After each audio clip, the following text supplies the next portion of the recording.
Jason lived a quiet, uneventful life in the suburbs of a small town.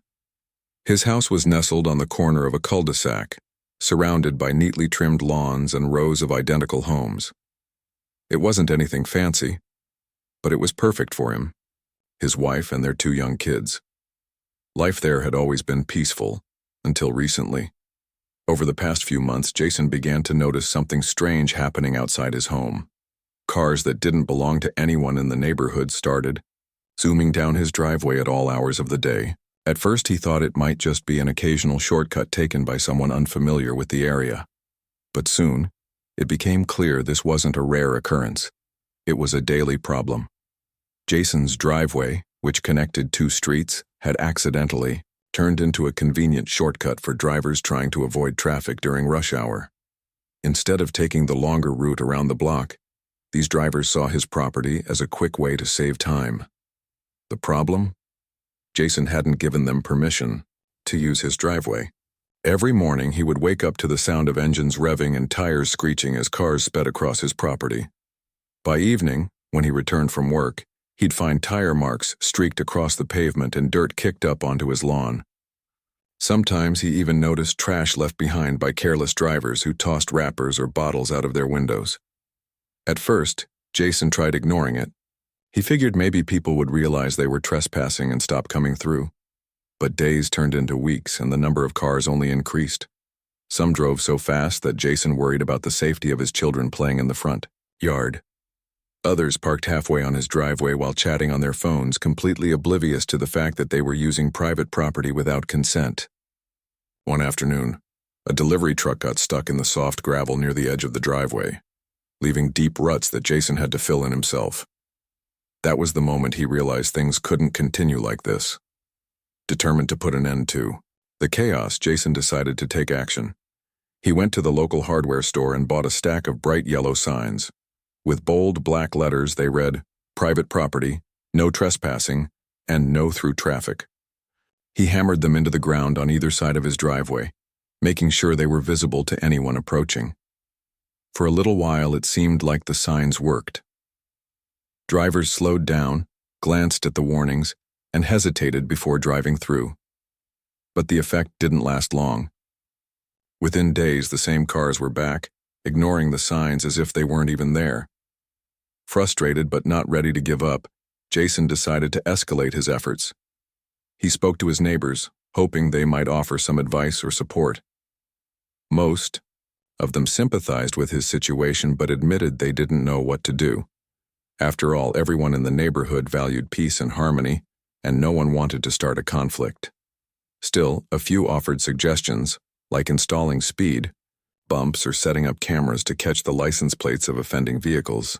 While Jason appreciated the ideas, none of them felt practical or affordable at the time. As the weeks dragged on, Jason grew more irritated. Not only was his driveway being abused, but he also felt powerless to stop it.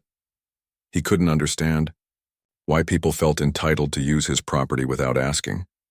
Wasn't it common sense to respect someone else's space? He spent hours sitting by the window, watching car after car zip through his driveway. Each time he clenched his fists tighter, wondering how far he'd have to go to make them listen. One evening, after another stressful day of dodging reckless drivers, Jason sat down with his wife to discuss the situation. She listened patiently as he vented his frustrations, nodding along as he described the endless stream of cars invading their personal space.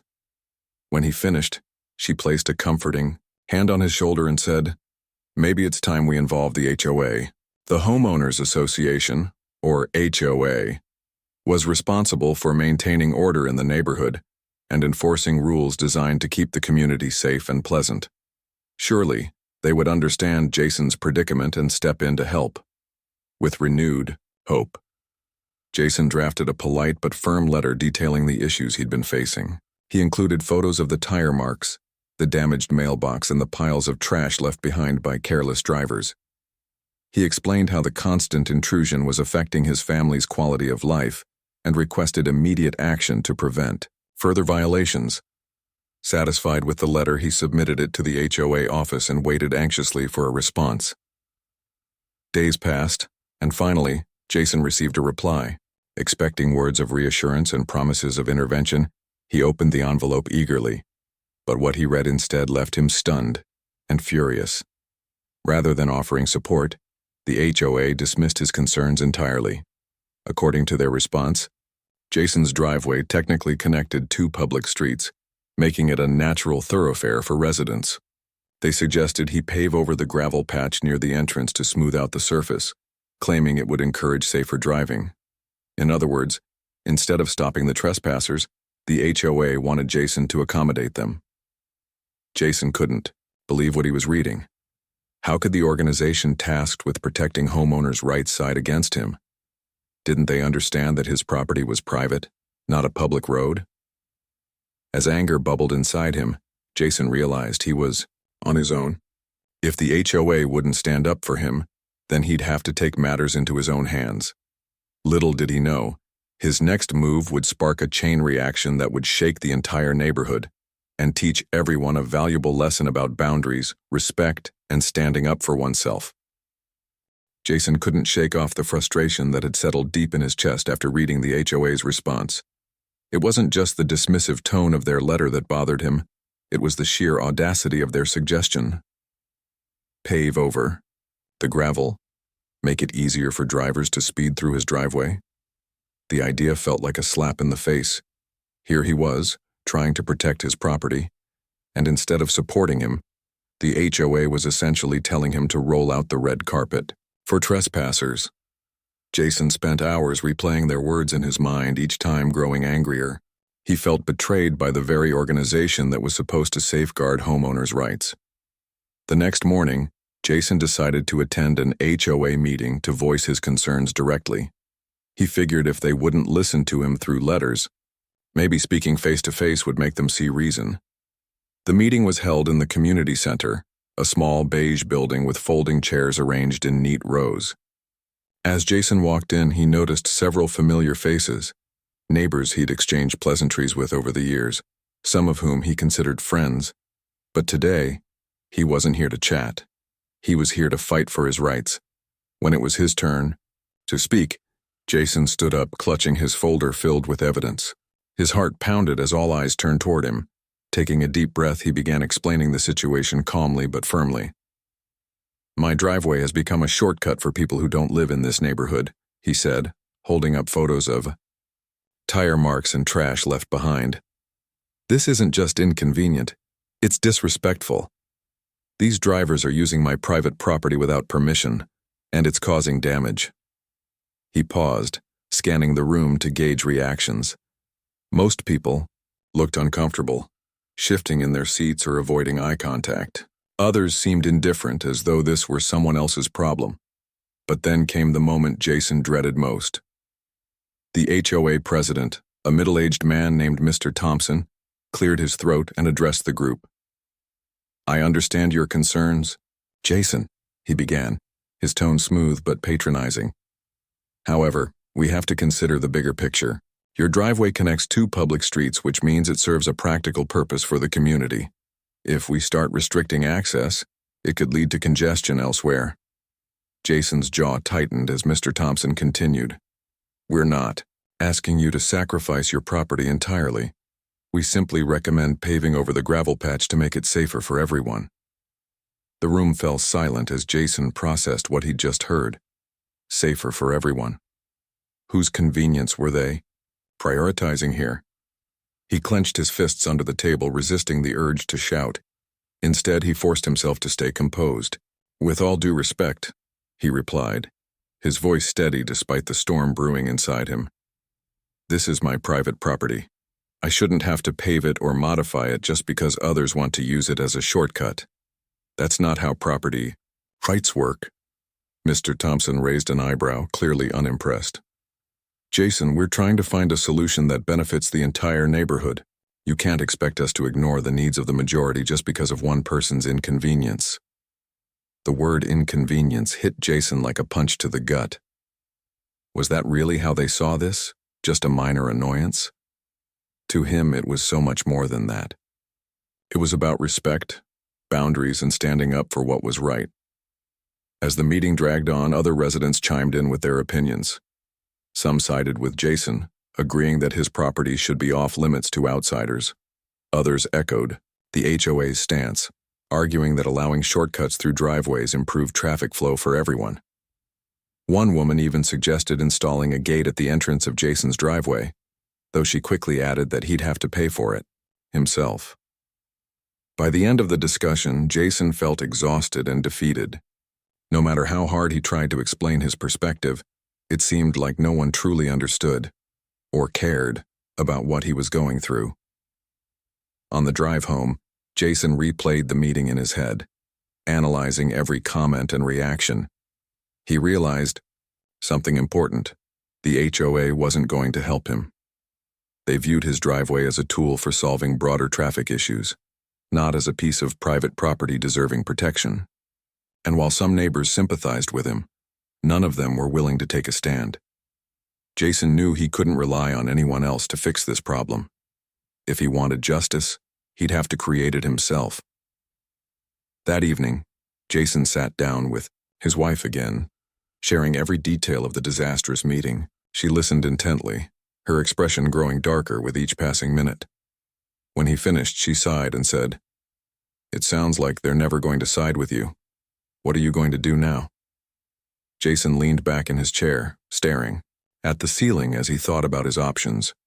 He didn't want to escalate things unnecessarily, but he also refused to let the HOA trample over his rights. After a long pause, he smiled faintly and said, "I think it's time to get creative." Over the next few days, Jason brainstormed ideas for deterring drivers from using his driveway. He scoured the internet for inspiration, reading forums, and watching videos about similar situations. Slowly, a plan began to form in his mind. It started with something simple: gravel. Loose, jagged gravel spread across the driveway would make driving uncomfortable, forcing cars to slow down or avoid the area altogether. But Jason didn't stop there. He remembered seeing a video about spinning spike strips, devices that emitted loud screeching noises when touched by tires. While not sharp enough to puncture rubber, these strips were guaranteed to grab attention and discourage speeding. Excited by his newfound strategy, Jason headed to the hardware store to gather supplies. He bought bags of coarse gravel, bright orange warning signs, and materials to build the spinning spike strips. Back at home, he enlisted the help of his teenage son, who eagerly jumped at the chance to assist with such a bold project. Together they worked tirelessly over the weekend, transforming the driveway into a fortress of deterrence.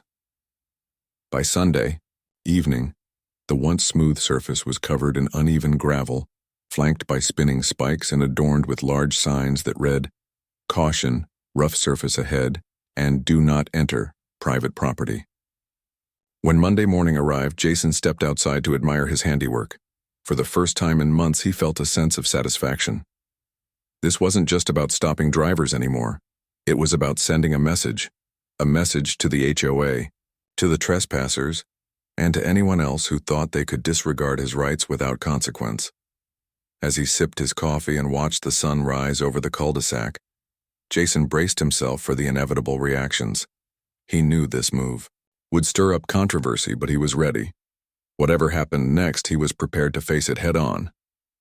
Jason woke up early the next morning, anticipation buzzing through him like static electricity.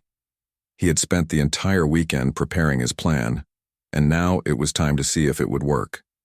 The driveway looked completely different from how it had just days before.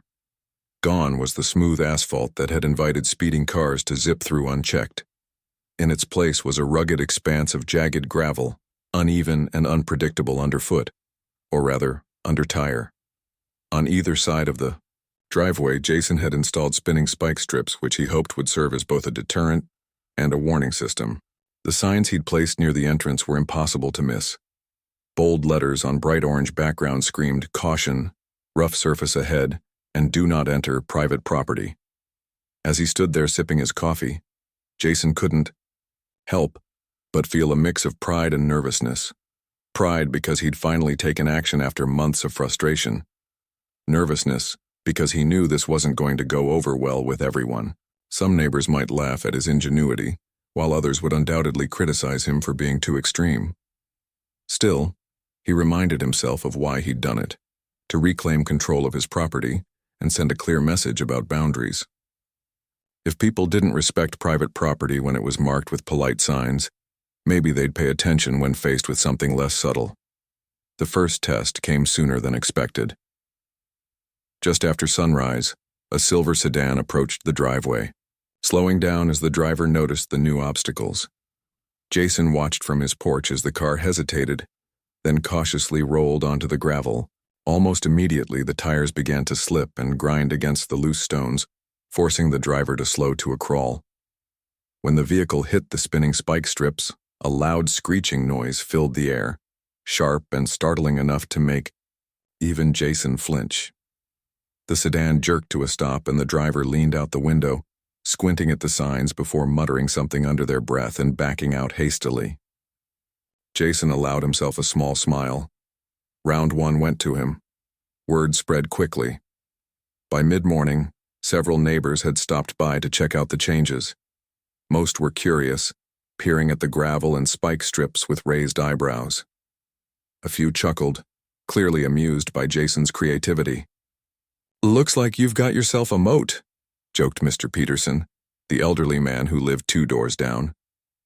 Jason laughed along, though he could tell not everyone shared Mr. Peterson's light-hearted attitude.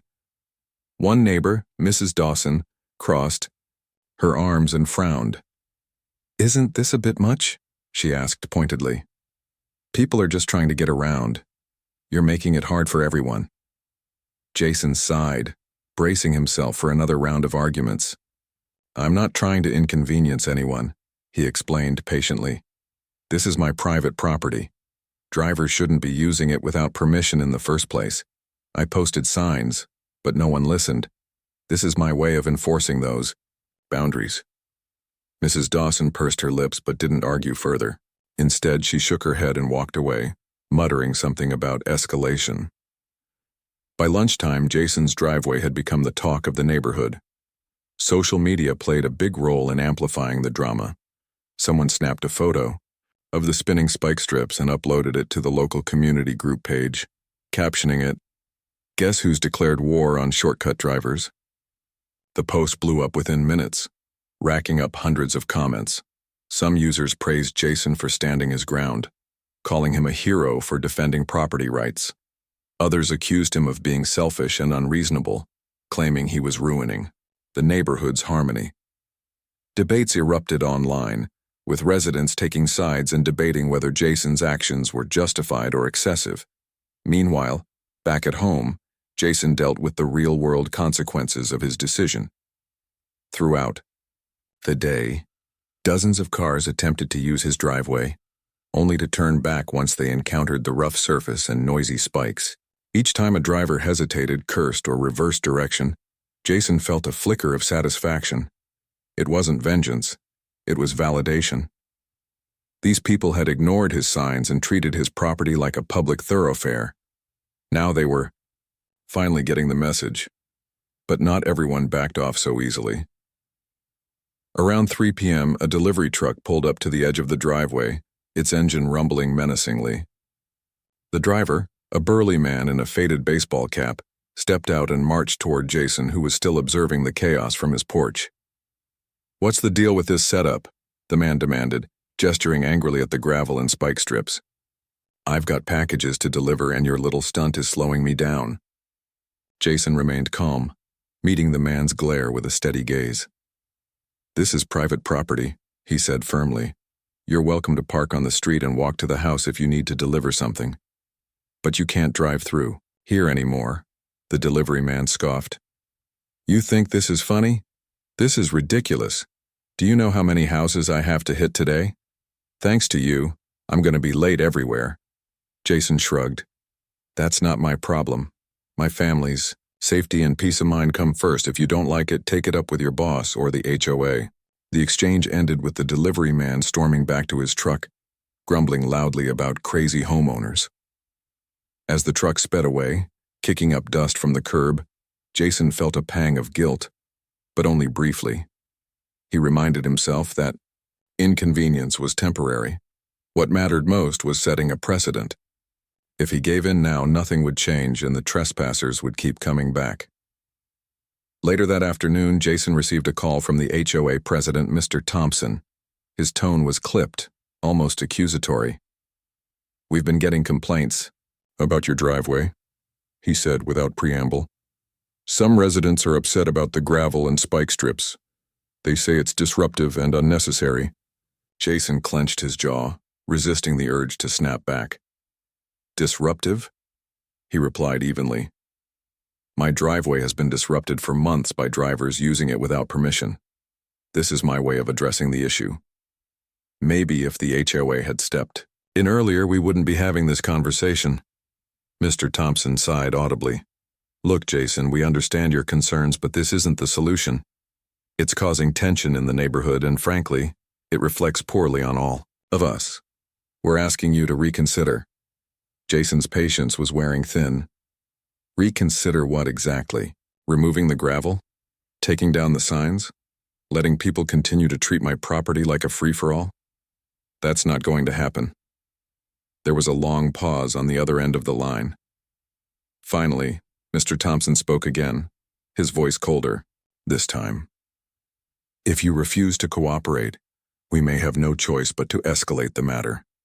This isn't over." The threat hung in the air like a storm cloud, but Jason wasn't intimidated. He knew the HOA was grasping at straws, hoping to intimidate him into submission. But he also knew he was in the right. His driveway, his rules. No amount of pressure from the HOA or angry neighbors was going to change that. As the sun set that evening, Jason reflected on the whirlwind of events. The reactions had been mixed as he'd expected, some supportive, others hostile. But one thing was certain. His message had been heard loud and clear. Whether people liked it or not, they were starting to realize that Jason wasn't going to back down. And deep down, he wondered if this whole ordeal might spark a larger conversation about property rights and respect in the neighborhood. For now, though, he was content knowing he'd taken a stand and sent a powerful reminder that sometimes protecting what's yours requires thinking outside the box. The days following Jason's transformation of his driveway turned into a whirlwind of chaos, tension, and escalating drama. What started as a personal solution to a frustrating problem quickly spiraled into a neighborhood-wide spectacle that no one could ignore. The spinning spike strips and gravel weren't just obstacles. They were conversation starters, debate fuel, and for some, sources of outright rage. Jason found himself at the center of it all, navigating a storm of emotions, complaints, and even threats. By Tuesday morning, the trickle of curious onlookers had turned into a steady stream.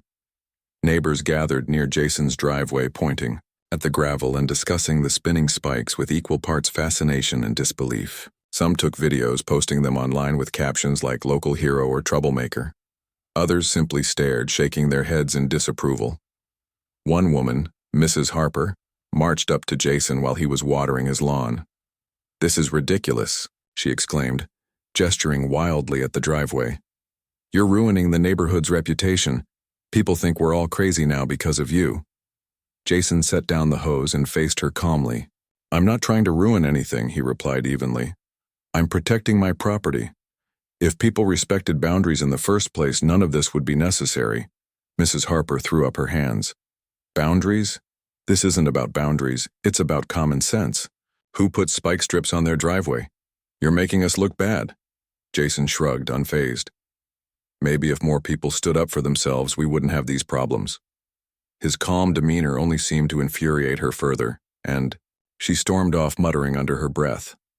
As the week wore on, the backlash grew louder.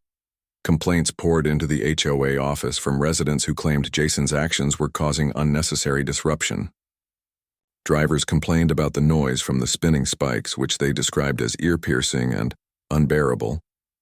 Others griped about the inconvenience of having to take longer routes around the block. Even local businesses weighed in, with one cafe owner claiming that delivery delays caused by Jason's driveway were costing her money. Every day brought a new wave of grievances, each one adding pressure on the HOA to intervene. But Jason wasn't without allies. A small but vocal group of neighbors applauded his efforts, praising him for standing up to the HOA and defending his rights. Mr. Peterson, the elderly man who lived 2 doors down, became Jason's unofficial spokesperson. He attended every HOA meeting, passionately arguing on Jason's behalf. "If someone drove through your yard every day, wouldn't you do something about it?" he asked during one heated discussion. "Jason's not the villain here, he's the victim. Stop blaming him and start addressing the real issue: people using private property without permission." Despite the growing divide, Jason remained resolute. He knew he couldn't please everyone, nor did he want to. His priority was protecting his family and preserving the integrity of his home. Still, the constant attention and criticism took its toll. Late at night, after the kids were asleep and the house was quiet, Jason would sit on the couch scrolling through social media, reading endless comments about his driveway. Some posts called him a genius. Others labeled him a nuisance. The mixed reactions left him feeling like he was walking a tightrope between hero and villain. Things came to a head on Thursday afternoon when an impatient driver decided to test the limits of Jason's defenses. The man, clearly frustrated by the detour, gunned his car forward, attempting to plow straight through the gravel. But instead of gliding over smoothly, the loose stones shifted beneath the tires, causing the vehicle to lurch violently. The driver panicked, slamming on the brakes, but the momentum carried the car forward until it collided with the curb, damaging the front bumper. Furious, the man jumped out of the car and stormed toward Jason, who was standing nearby watching the scene unfold. "You ruined my car," the man shouted, jabbing a finger in Jason's direction. "This is your fault." Jason crossed his arms, refusing to back down. "Actually, it's your fault for ignoring the signs and driving recklessly. I warned you, this is private property. You shouldn't have been here in the first place." The man's face turned red with anger. "You think this is funny? You're gonna pay for this. I'm calling my lawyer." Jason rolled his eyes. "Go ahead, call whoever you want. My lawyer's already waiting for your call." The standoff lasted several tense minutes before the man finally stomped back to his car, muttering threats under his breath. As he drove away, slowly this time, careful to avoid the gravel, Jason felt a mix of relief and unease. He'd expected pushback, but legal threats added a new layer of complexity to the situation. For the first time, he wondered if he'd gone too far. Was it worth risking a lawsuit to make a point? That evening, Jason sat down with his wife to discuss the incident. She listened quietly as he recounted the confrontation, her expression growing increasingly concerned. "Do you think he'll actually sue?" she asked when he finished. "I don't know," Jason admitted. "But I'm ready if he does. I've got evidence proving I posted warnings and the spikes aren't designed to cause damage. Any lawyer worth their salt will see that." His wife nodded, though worry lingered in her eyes. "Just promise me you won't let this consume you. We're doing this to protect our home, not to create enemies." Jason reached across the table and squeezed her hand. "I know, and I won't lose sight of that. But I also can't back down now. Not when we're so close to making people understand." Meanwhile, the HOA scrambled to address the growing tension. Another emergency meeting was called, this time drawing a larger crowd than usual. Residents packed the community center, spilling into the hallway as tempers flared. Some demanded that Jason remove the gravel and spike strips immediately, while others argued that the HOA should focus on enforcing rules against trespassing instead of punishing homeowners for defending themselves. Amidst the chaos, Mr. Thompson attempted to restore order. Standing at the front of the room, he raised his hands for silence. "Ladies and gentlemen, please," he said, his voice strained. "We need to approach this situation rationally. Yes, Jason's actions are controversial, but we must consider the root cause of the problem. Perhaps stricter enforcement of traffic laws is needed, or maybe additional signage." Before he could finish, a chorus of voices interrupted him. "It's not about enforcement," shouted one resident. "It's about respect. Jason has every right to protect his property." "Respect doesn't mean letting someone destroy the neighborhood's harmony," countered another. The argument escalated until it became impossible to hear anyone over the din. Frustrated, Mr. Thompson slammed his fist on the podium. "Enough," he barked, silencing the room. Clearly, this issue has divided us.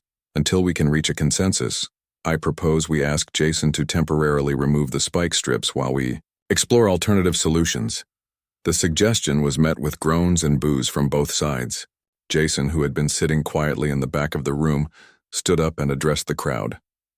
"I'm not removing anything," he said firmly. "Not until the HOA acknowledges that my property is being misused and takes steps to prevent it. Until then, this stays." With that, he turned and walked out, leaving behind a room full of stunned faces.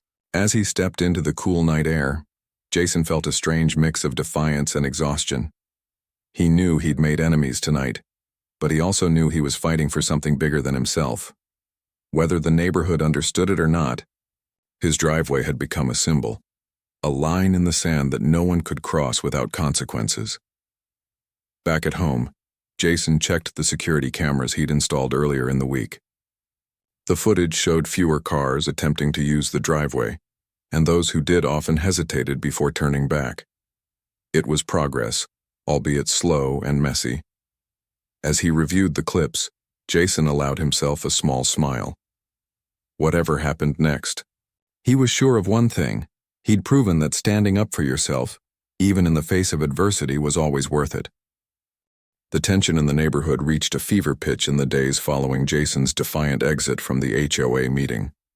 The once quiet cul-de-sac had become the center of attention, with neighbors divided into two camps: those who supported Jason's bold stand and those who viewed him as a troublemaker, disrupting the community's peace. Social media buzzed with updates, memes, and heated debates about the Gravelgate incident, as some residents had started calling it. Meanwhile, the HOA scrambled to find a resolution that would satisfy everyone, or at least prevent further conflict. Jason, however, was done playing nice. He knew the battle wasn't just about his driveway anymore. It was about principle. If he backed down now, it would send a message that homeowners had no real power to protect their property. Determined to see this through, Jason hired a lawyer, specializing in property rights law. Together, they prepared for the possibility of legal action, not only against reckless drivers, but also, if necessary, against the HOA itself. Armed with security camera footage, photos of damage to his property, and records of complaints he'd filed over the past months, Jason felt confident that he had a strong case. The turning point came when the impatient driver who had damaged his car followed through on his threat and filed a lawsuit against Jason. The man claimed that the spinning spike strips constituted a hazard and demanded compensation for repairs to his vehicle. When Jason received the summons in the mail, his heart sank, but only briefly. With his lawyer by his side, he countered the claim, arguing that the driver had knowingly ignored clear warnings and trespassed on private property. Furthermore, Jason pointed out that the spike strips were designed to deter, not harm, and pose no danger to anyone driving responsibly. The court date arrived sooner than expected, drawing a crowd of curious neighbors and reporters eager to witness the outcome. Inside the courtroom, Jason sat stoically beside his lawyer, clutching a folder filled with evidence. Across the aisle, the plaintiff, the angry driver, looked equally determined to win. As the judge listened to both sides, the atmosphere grew tense. Jason's lawyer presented a compelling argument, highlighting the repeated violations of Jason's property and emphasizing his right to take reasonable measures to protect it. The opposing counsel tried to paint Jason as unreasonable and extreme, but their arguments lacked substance without proof that the spikes had caused actual harm beyond cosmetic damage to the car. In the end, the judge ruled in Jason's favor. While acknowledging that the spike strips might be unconventional, she concluded that they did not pose an unreasonable risk and were justified given the circumstances. The plaintiff was ordered to pay for his own repairs, and Jason walked out of the courtroom victorious but far from triumphant. Winning the case hadn't erased the stress or division the situation had caused. Still, it was a step toward closure. With the legal battle behind him, Jason turned his focus back to the HOA. Emboldened by the court's decision, he requested another meeting to address the ongoing issue of trespassing. This time, armed with legal precedent and public support from several neighbors, Jason made it clear that he expected action. "I've done everything I can to protect my property," he told the board. "Now it's your turn to do your job. Enforce the rules, install proper signage around the neighborhood, and educate residents about respecting private property. Because if nothing changes, I'm keeping the gravel, and maybe even adding more." Faced with mounting pressure, the HOA finally relented. In a rare moment of unity, the board issued a formal apology to Jason, admitting that they had mishandled the situation from the start. They agreed to implement stricter enforcement policies, including installing "no trespassing" signs at key entry points and reminding residents of their responsibilities regarding private property. Additionally, they pledged to work with local authorities to monitor traffic patterns and discourage unauthorized shortcuts through driveways. For Jason, the apology was bittersweet. It didn't undo the months of frustration or repair the strained relationships within the neighborhood. But it was a victory nonetheless, a recognition that his fight had been worth it. Slowly but surely, life began to return to normal. Fewer cars attempted to use his driveway, and those who did quickly learned to avoid the rough gravel and noisy spike strips. Over time, the novelty of Jason's setup faded, and the neighborhood settled into a new rhythm. Still, Jason kept the gravel in place. Though he eventually removed the spinning spike strips, replacing them with motion-activated floodlights instead, he wanted to ensure that his driveway remained unappealing to shortcut seekers. To him, the gravel served as a permanent reminder of the lesson he'd fought so hard to teach. Boundaries matter, and respect is earned, not assumed. As weeks turned into months, Jason noticed subtle shifts in the community. Neighbors who had once dismissed him as overly aggressive began approaching him with questions about property rights and self-defense strategies. Others shared stories of similar struggles, thanking him for inspiring them to take a stand. Even Mrs. Dawson, who had initially criticized him, admitted during a casual conversation that she admired his determination. "You really shook things up around here," she said with a reluctant smile. "Maybe we all needed a wake-up call." Jason chuckled, feeling a sense of vindication wash over him. He hadn't set out to change the neighborhood, but in a way, he had. His driveway had become more than just a patch of land. It was a symbol of resilience, creativity, and the importance of standing up for what's right. And while not everyone agreed with his methods, most could respect his commitment to protecting his home. Looking back on the ordeal, Jason realized how much it had taught him, not just about property rights, but about human nature. People often took shortcuts literally and figuratively because it was easier than doing the hard work of finding solutions. But sometimes taking the harder path led to meaningful change. By refusing to compromise and embracing unconventional tactics, Jason had forced his community to confront uncomfortable truths about entitlement, respect, and accountability. One evening, as he stood on his porch watching the sunset, Jason reflected on everything that had happened. His kids played in the front yard, laughing and chasing each other around. His wife joined him, leaning her head on his shoulder as they enjoyed the quiet moment together. For the first time in months, Jason felt truly at peace. The battle scars remained, the tire marks on the pavement, the lingering whispers among neighbors, but they were reminders of a fight well fought. "You know," his wife said softly, breaking the silence, "you really are something else." Jason smiled, wrapping an arm around her. "Just a guy trying to keep his driveway clear," he joked. She laughed, squeezing his hand.